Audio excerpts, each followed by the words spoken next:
son las opiniones que nos importan.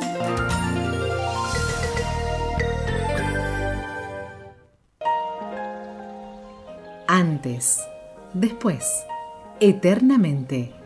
hay un lugar que nos permitirá encontrarnos. Perpetual, donde perduran los vínculos.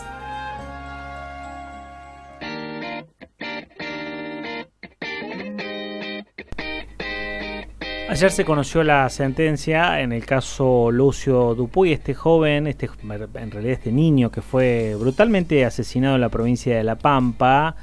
a manos de su propia madre, Magdalena Espósito Valenti, y la pareja de esta, Abigail Pérez. Ambas fueron condenadas. Todavía no se sabe la pena, esto se va a conocer en los próximos días, pero fueron condenadas por distintos delitos, obviamente el más importante, el homicidio del pequeño. Y este caso ha generado una fuerte repercusión nacional respecto a, cómo estar por allí atentos frente al maltrato infantil, qué cuestiones tenemos que tener en cuenta para advertir este tipo de situaciones, porque evidentemente no es la primera vez que ocurre un hecho de este tipo. No ocurre todos los días, pero existe un nivel de violencia que lamentablemente cada tanto genera este tipo de casos que son tan conmocionantes. Para hablar sobre este tema vamos a saludar al ex juez de niñez, violencia familiar, género y penal juvenil de la ciudad de Río Cuarto, el doctor José Varela Yauna. Doctor, ¿cómo le va? Buenos días. Buen día, Nicolás, ¿cómo estás? Muy bien. Doctor, en primera instancia quería consultarle qué mirada tiene respecto a este caso, que me imagino que ha seguido a través de los medios de comunicación, como todos, porque en el fondo nadie, o por lo menos nosotros no hemos podido acceder a la causa en sí, conocer todos los detalles, pero hay mucha cuestión que se ha hecho pública. Sí, lamentablemente por ahí, como te decía ayer fuera del aire, estos hechos tan dolorosos, tan tremendos que nos afectan de una manera a todos, ¿no? A todos los seres humanos que tenemos una sensibilidad especial por el ser humano en general y fundamentalmente por los niños, por estas criaturas indefensas que llegan a sufrir este tipo de atrocidades y sobre las cuales uno observa, lamentablemente, uno ha tenido que intervenir durante tantos años dedicados a esta función en casos similares, en casos de abandono, en casos de maltratos, en casos de niños víctimas de abuso, etcétera, etcétera. Pero que obviamente cuando esto llega a la instancia judicial, fundamentalmente en el foro penal, que culmina con esta condena ejemplar que se ha dictado, aunque aún todavía no tenemos la pena concreta, pero que de acuerdo a la calificación legal seguramente será la detención perpetua. Pero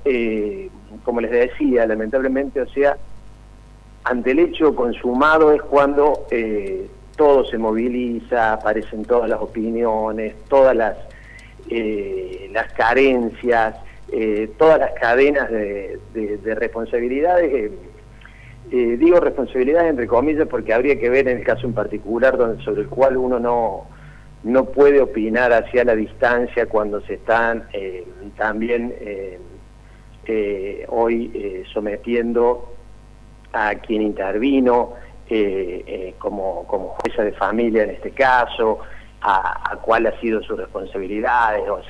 Tenemos una serie de cuestiones que todos podemos hacer mucho para prevenir. A eso iba, no que cada vez que ocurre un hecho trágico, tremendo, empecemos a debatir o nuevamente qué pasó, por qué se llegó a una instancia de esta tan tremenda como la de este niñito Lucio. Cierto que hay muchísimas cosas para hablar, es muy poco el tiempo a veces, pero sin lugar a dudas está desde la responsabilidad individual de cada ciudadano, del compromiso como ser humano de anoticiar, denunciar, cada vez que uno tiene una sospecha sobre un niño que pueda ser víctima de una situación de abandono, de maltrato, de abuso, la obligación que tienen de hacerlo, porque nosotros hoy se está debatiendo la sanción de una ley, pero nosotros en la provincia de Córdoba ya desde hace muchísimos años tenemos una ley vigente donde los encargados de establecimientos educacionales, los profesionales del arte de curar, los empleados y funcionarios públicos tienen obligación de denunciar este tipo de situación. Entonces, amén de eso, las políticas públicas respecto de la protección de los derechos del niño, que yo no advierto desde tantos años atrás que sean cuestiones prioritarias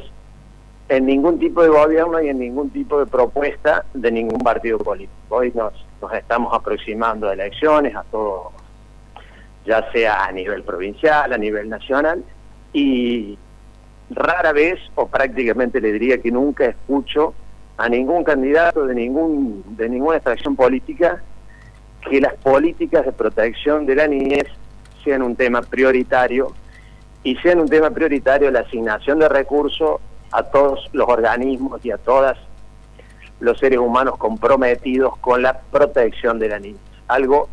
trascendente, fundamental, más importante que cualquier otro tipo de cuestiones que puede llevar adelante un gobierno determinado, sea el que sea, pero que, y sin lugar a dudas, las obras públicas, etcétera, etcétera, son cuestiones que le mejoran la calidad de vida a la gente, pero acá está en juego la vida de nuestros niños. Entonces, creo que eso pasa por ahí, por la prevención. Tenemos que evitar llegar a este tipo de situaciones. Hago una analogía así rápidamente cuando también se vuelve a debatir, cuando ocurre un hecho trágico, un delito cometido por un menor de edad, se empieza a hablar de darle edad a la imputabilidad y demás, y lo que tenemos que hacer es que esos niños no lleguen a esa situación de marginalidad, prevenir esas situaciones, o sea, no lamentarnos después de que el hecho sucedió, sino prevenir estas situaciones tan espantosas y tan dolorosas, ¿cierto? ¿Por qué cree que no se considera el tema de la prevención, que no se atiende ese punto? Yo creo que muy despacito, muy de a poco se ha mejorado, por lo menos lo que uno vivió durante tantos años viéndolo desde la justicia, pero se demoró mucho, Florencia. O sea, nosotros tenemos esto, o sea, adherimos a la convención y tenemos los tratados internacionales que tienen jerarquía constitucional, entre los cuales está la Convención sobre los Derechos del Niño. O sea, demoró años el país en sacar una ley de protección integral de los derechos de niños, niñas y adolescentes. Después demoró cada provincia en adherirse y en pasar, como se pasó, a un sistema que antes era el viejo sistema del patronato, que la protección de ese niño en situación de vulnerabilidad correspondía directamente a los jueces, era materia judicial, y se pasó a este paradigma de protección estatal a cargo de los organismos administrativos del Estado, que son los que tienen tamaña responsabilidad de decidir a veces en última instancia, sin ni siquiera una autorización judicial o una orden judicial, si toman una medida excepcional retirando un niño del seno de su familia, ¿cierto? Todo eso después ya tiene un control de legalidad y un trámite judicial específico, pero ahí adviertan la tamaña responsabilidad de estos organismos que, vuelvo a repetir, muy lentamente se han mejorado sus estructuras, pero dista muchísimo de contar con los recursos humanos, técnicos, capacitados y jerarquizados para tamaña y tan sensible y trascendente función, ¿no? Y sobre todo cuando estás en una... O sea, yo toda mi vida he sido de la opinión de que cuando uno pertenece a un organismo del Estado, sea el que sea, tenés un compromiso público, un compromiso con la sociedad, y lo haces por vocación, por sentimiento, y más, y sin duda en esta materia de protección de los derechos del niño, en las materias de violencia de género, de violencia familiar y demás. Esos recursos obviamente tienen que estar capacitados, jerarquizados y formados, pero sin lugar a dudas con un grado de compromiso, como toda estructura del Estado, los organismos de protección de la niñez, en la justicia exactamente igual, sabiendo que te debes al que está del otro lado, al que viene a denunciar, al que tiene un problema, y poner todo tu esfuerzo y dedicación en eso. O sea, creo que por ahí es la clave, o sea, la asignación de recursos, las políticas públicas de prevención y el compromiso tremendo que deben asumir a aquellos que están desempeñando esos roles tan trascendentes como es la protección integral de los derechos de las infancias, ¿no? La última mía, si le consultasen a usted qué políticas de protección de niñez faltan o se podrían implementar tanto a nivel nacional, quizá también a nivel municipal. Nosotros acá estamos, la organización de este sistema nuevo que ya lleva unos cuantos años, no es tan nuevo, pero vuelvo a repetir, pasaron muchísimos años desde que incorporamos como ley suprema a la Convención sobre el Derecho del Niño. Hoy tenemos estos distintos organismos de protección de los derechos de la niñez que funcionan, pero tanto, y lo que les decía recién, o sea, el organismo administrativo de la provincia, la Secretaría de Niñez y Familia, tiene una función trascendente que llega hasta esa instancia de hasta poder proceder al retiro de un niño del seno de su familia y ya comenzar todo un trámite de control de legalidad, un trámite judicial. A nivel municipal tenemos la Subsecretaría de Niñez que también interviene ya no en esa instancia, pero sí en el seguimiento de los casos, en todo lo que son las medidas de segundo nivel, es decir, asistir, controlar, hacer los seguimientos de aquellas familias donde puedan haber existido algún tipo de problemática. En esas medidas de segundo nivel, porque tenemos que distinguir que una cosa es un niño que puede llegar a estar, un niño o una niña que puede llegar a estar en una situación de vulnerabilidad extrema, pero no producto de una conducta de parte de abandónica o de maltrato o de abuso de parte de su familia biológica, sino que esa situación de vulnerabilidad deviene de la propia marginalidad en la que vive ese niño junto a esa familia. Entonces ahí está la presencia del Estado para fortalecer a esa familia. Distintos son estos casos donde, digo yo, deben adoptarse inmediatamente las medidas excepcionales, que son aquellos casos extremos donde se sospecha, donde hay una cuestión o una denuncia concreta sobre una situación que ya ha sufrido un niño de abandono, maltrato o abuso. Entonces las políticas públicas pasan por eso, por concientizar, digamos, a la población toda, el compromiso que arranca de cada ciudadano en particular, y luego de que estos organismos sean fortalecidos con los recursos necesarios para poder estar interviniendo inmediatamente ante cada caso denunciado, con los controles, con el seguimiento, con todo lo que debe hacerse ante estas situaciones tan sensibles y tan trascendentes.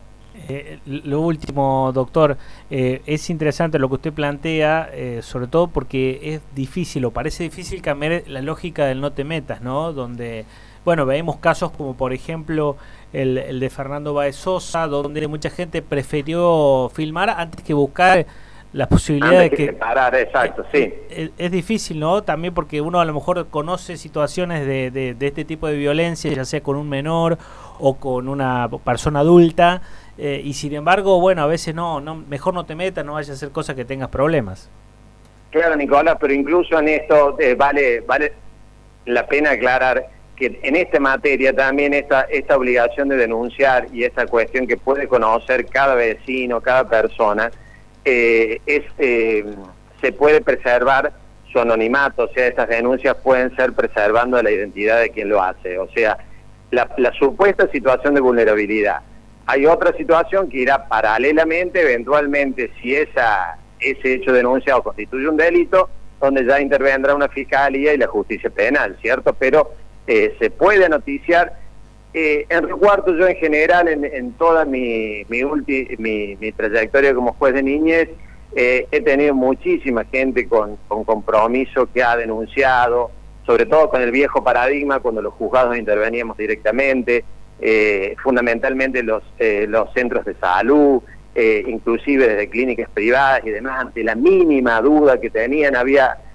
médicos, o sea, como siempre, en todo el sistema existe gente comprometida para rescatar, que siempre ha honrado su función, su trabajo, pero creo que debe seguir la concientización y lamentablemente estos casos tan extremos, tan dolorosos como el de este niño Lucio, que sean un punto de partida para ese compromiso de todo ser humano que se involucre con situaciones tan tremendas, ¿no?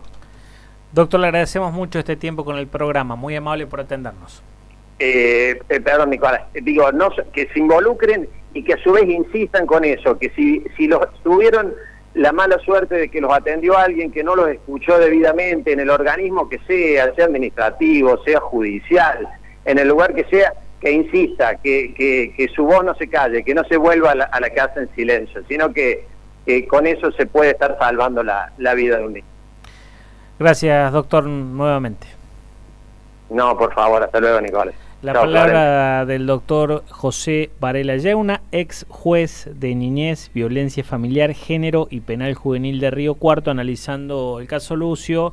y la situación en general, ¿no?, de esta necesidad de un mayor compromiso de todos, no solo de las autoridades, sino de la propia sociedad para evitar consecuencias, ¿no?, para evitar estas consecuencias. Ayer escuchábamos sobre el final del programa la sentencia que condenó a la mamá de Lucio y a su pareja. Todavía no se sabe la pena, esto se va a difundir en los próximos días, pero se anticipa que va a ser una condena a cadena perpetua. Hay que esperar, pero obviamente que lo que se busca es que sea una condena justa por un lado y que también sea una conducta ejemplificadora.